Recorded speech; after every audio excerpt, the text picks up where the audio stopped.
Welcome, family. It's your king here. I go by Poetics, and thanks for joining me in another episode of God, Growth Over Development, where we aim to raise your awareness and challenge your understanding. So earlier this week, I was asked the question, am I anti-church or am I anti-religion? And my answer is no. I'm not anti-anything, maybe anti-deception, but I'm pro-truth. So I like to have my actions and my thoughts be reflective on truth. Now, one thing that I noticed when I looked out is that we have started to accept authority as truth instead of the truth as an authority. So what happens when you accept truth as an authority, you'll begin to seem like you're a rebel, like you're being defiant, or maybe you just generally don't like authority. But that's not really the case all the time. We're just led by an understanding that is connected to truth. And if someone comes and tries to challenge that, then it's your right, it's your duty to stand up for truth, or else you become easily manipulated. You become open for exploitation. People start to use you when you just go along with any type of authority because, as we all know, authority is here to push their agenda, push their propaganda. If history is taught us anything, it's that power corrupts and absolute power corrupts absolutely.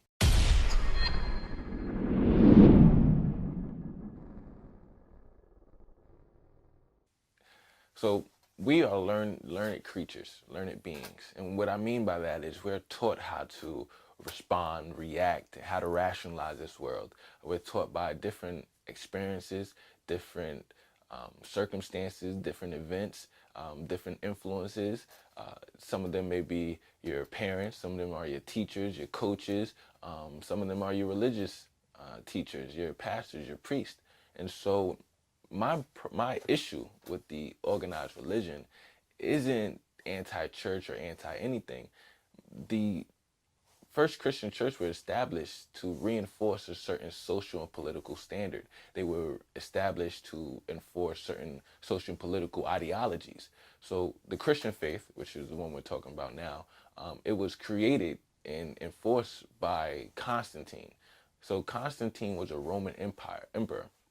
So what he did was he spread his empire and used his Christian faith and Christian doctrine as justification for spreading his lands.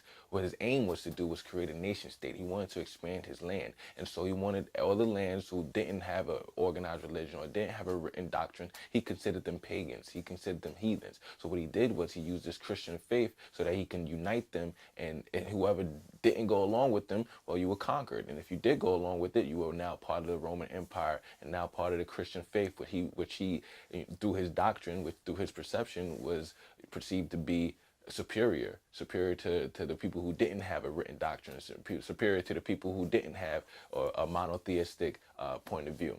So as he was going through conquering, he was spreading these his Christian faith, and that's how the Christian church kind of got to where it is right now. Of course, throughout history, certain things were done.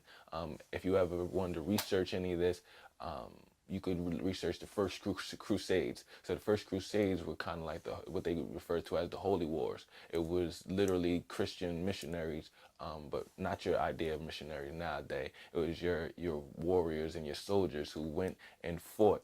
And if you obeyed the Christian, if you converted to the Christianity, then you were spared. If you didn't, then you would have to fight against the Crusades, the soldiers of the Roman Empire. So as time went on, some of these spirituality teachings, they actually evolved from ancient Kemetic teachings. Now, I use the word evolve very loosely because a lot of the teachings were taken out because they didn't fit the social and political standards of the Roman Empire. They didn't fit the social and political agenda of the Roman Empire. And what that means is if they didn't agree with it, then they would keep it out of the gospel. But if it evolved from a ancient teaching, if it evolved from what we call the sacred sciences of the Kemetic traditions, and you're literally removing some of the teachings out, you're removing some of the understandings, some of the principles, the spiritual principles that came along with the teaching in the first place. So what he did was, it's as if it's similar to us not believing in communism. So we're not going to teach you communism. Now, communism has its place in time, and I'm sure there's some people that agree with communism. But the overall point here is if they didn't agree with some of the things that were passed down from the sacred teachings, from the sacred sciences. They would keep it out of the book. They would keep it out of the Gospels. One of the things that you can research for this is called the Gnostic Gospels. I believe it's spelled Gnostic, Gnostic Gospels. Now, what the Gnostic Gospels were, they had more of a spiritual understanding of the teachings. Now, the Christian faith, how it was taught, it was more of a literal translation. It was more of a literal translation, and it represented, like I said, some of the social and political needs of the time, some of the things that were needed to keep people in place, keep people obedient, keep people from rising up, keep people in a hierarchy setting. So the Gnostic gospel was a more spiritual teaching. It connected you more to the physical, metaphysical. It gave you more of a understanding in that light. So as the word was spread, certain some of these teachings were taken out. Now again, if some of the teachings are taken out, it's because they're being manipulated. You are being kind of molded to a specific understanding. So now just keep going on. As we keep going through life, we are going to learn from our different experiences and different people. But the thing is that now we are being taught spiritual doctrine, not only spiritual doctrine and religious doctrine, we are being taught cultural standards and cultural ideology by perceived authorities. Now, these authorities may be a pastor with a huge mega church. This may be a celebrity with a huge amount of followers. This could be an entrepreneur that has a lot of wealth, or this perceived power and this perceived authority because of the cultural standards and cultural ideology. But because you fit a cultural standard or cultural ideology, which is the Western culture, European culture, that doesn't give you any type of spiritual growth or spiritual understanding. So then you create an inconsistency between actual spiritual law and spiritual virtues, and what actually just fits for the status quo, or what fits for the cultural norms. So when I say I don't subscribe to any organized religion or any organized written doctrine, it's because they don't adequately uh, allow you to grow spiritually. They don't allow you to adequately grow, the individual. So that was my thing about being a and part of an organized religion or following any type of organized doctrine. So I mentioned earlier that we have started to take authority as truth instead of truth as an authority. Now, a lot of people may ask, well, if we're not listening to these certain authority figures to give us the truth, where do we find the truth? Where do we find truth? Everyone has their own truth, or everyone had different opinions and different feelings. Well, I will get right into that after this break. Like, I wanted you to just kind of take all that in, and then right after that, I will talk about exactly where we find our truth from and what type of spiritual teachings and spiritual understandings didn't get passed down and have been lost in translation. So thanks for joining me on this first half. I'm gonna be right back, and then we could talk a little bit more. God, growth over development.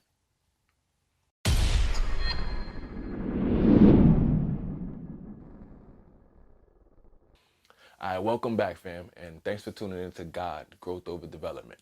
So, in the first half, we talked about accepting authority as truth versus truth as an authority. Now, you might ask, well, where do we get our truth from?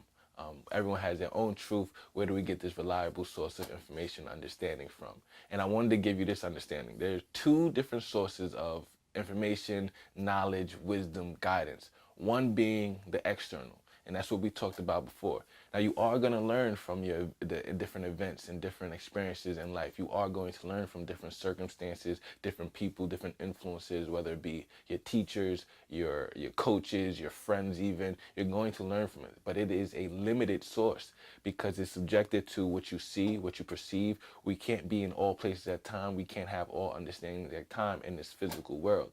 So it is going to be a limited source when you're learning from your surroundings. Now, the second is the internal. Now, what the internal is, it's connected to the light, to the source, to the energy, to the spirit, to the spiritual realm. It's what we call our intuition. And it is an infinite source of wisdom. It is an infinite source of knowledge, understanding, guidance, and it transcends space and time. So what that means is you are literally connected to your ancestors' understanding. You're literally connected to the spirit of your ancestors, right? whether it be 10 years, 20 years, 1,000 years, you are connected to their wisdom and understanding, and it is being passed down and it lives through you. Now, the thing is, there are Eastern cultures, Eastern philosophies that teach you how to tap into this infinite source of wisdom and source of knowledge, so you can find your truth within that understanding. There, whether it be the Kemetic traditions that teaches you how to do chants and mantras, different breathing exercises, and different yoga exercises, different meditations, whether it be the Hindu culture, whether it be the Buddhist culture or the Taoism of some Oriental and Asian cultures. They teach you how to literally tap into this infinite web of energy, this infinite source of knowledge. So what it does is it gives you the understanding that you can then match with your external understanding, and then you come to a finite truth when you match the internal understanding to the external understanding. The thing is, we follow these religious doctrines that were written down years and years ago, and then we try to interpret them based on our own emotions, our own feelings, our own perspective. So we try to interpret these religious doctrines that were written years and years and years ago. They don't correlate to today's time. They don't represent today's time. So it's when you have a teaching that says that we can trade ox for women, or you can have a polygamous relationship. These are different doctrines that made sense in that day.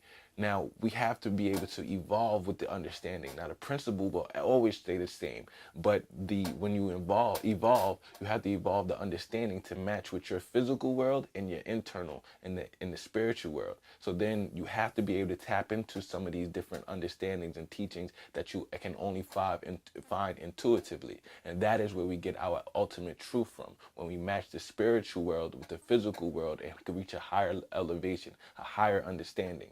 See, the problem with the Western culture is they don't teach you how to tap into this infinite source of wisdom. They don't teach you how to tap into your intuition, or they refer to it as your gut feeling. And don't trust your gut, or don't trust your heart, or anything that you might have heard of that nature. But what happens is they then place the power to these authorities, these outside figures. Now, once you gain a certain status, or once you gain a certain stature and authority in this culture, then your truth becomes the truth that reigns supreme. But then once that happens, you're open to manipulation. You're open to being extorted. You're open to being led to follow their agenda or their propaganda. And that's what we've seen outside today in the physical world. These different politicians, these different corporations, they have a perceived authority, so that because that you're listening to them to find your truth, you're being led to follow in their agenda, and led to follow what they want to create for society and for culture. So the thing is, one thing that happens, especially for our people, is we start taking or giving away our accountability and giving away our responsibility.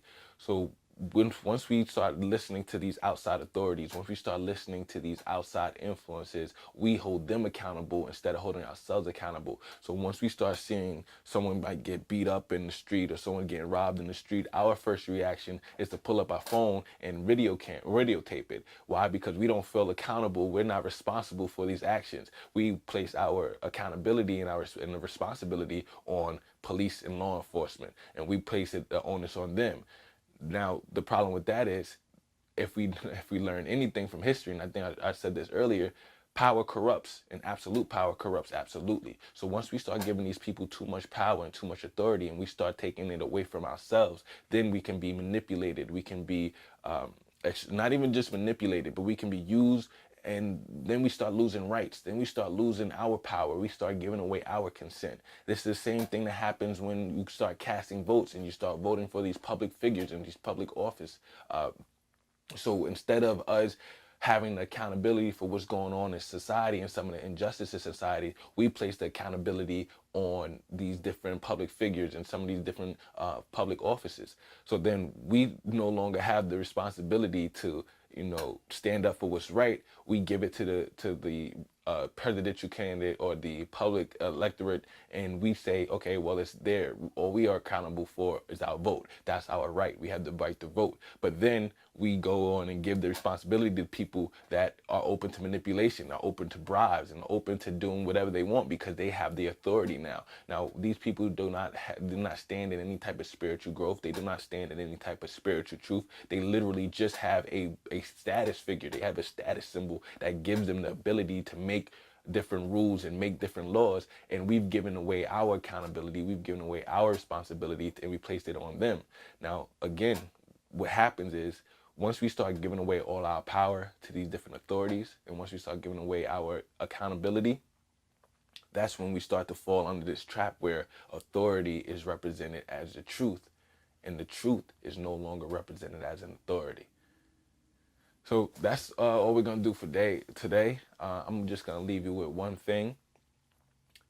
If we don't have the ability to decide and to shape the society for us, if you don't stand for anything, you'll fall for everything. Once we give away our ability to have our truth represented, someone else's truth is going to be represented. We have to find the finite truth that creates unity in the world instead of relying on the authority that creates division and opposition. So like I said, that's going to be all for this week's episode of Growth Over Development. Thank you for tuning in. It's your King Poetics. And I just want to tell you, stay blessed, stay focused.